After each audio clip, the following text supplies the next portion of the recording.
Let's make a creamy, comforting broccoli pasta that's quick, healthy, and absolutely delicious.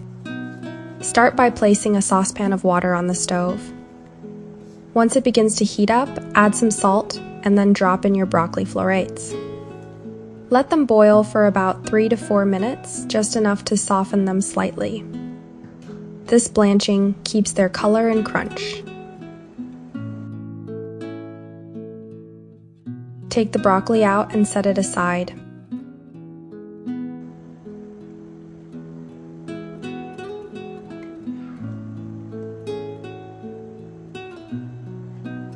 Now in the same water, add your pasta.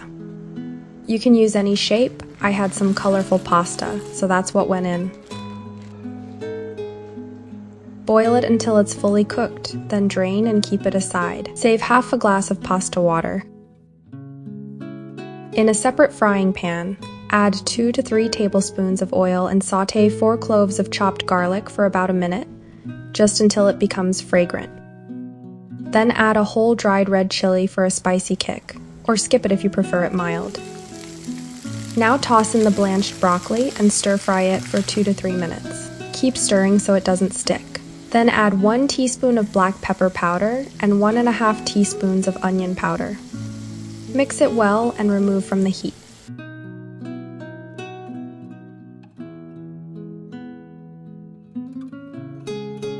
Next, transfer this broccoli mixture into a blender. Add half a glass of pasta water and blend it into a smooth, creamy paste. Pour this paste back into the same pan, with 3 tablespoons of oil.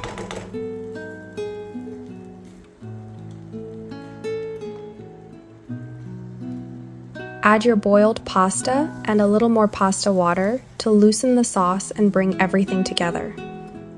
The pasta water adds extra flavor and makes the sauce beautifully silky. That's it. Finish it off with a drizzle of olive oil or a sprinkle of your favorite cheese, or enjoy it just like this. See you in another video. Take care and happy cooking.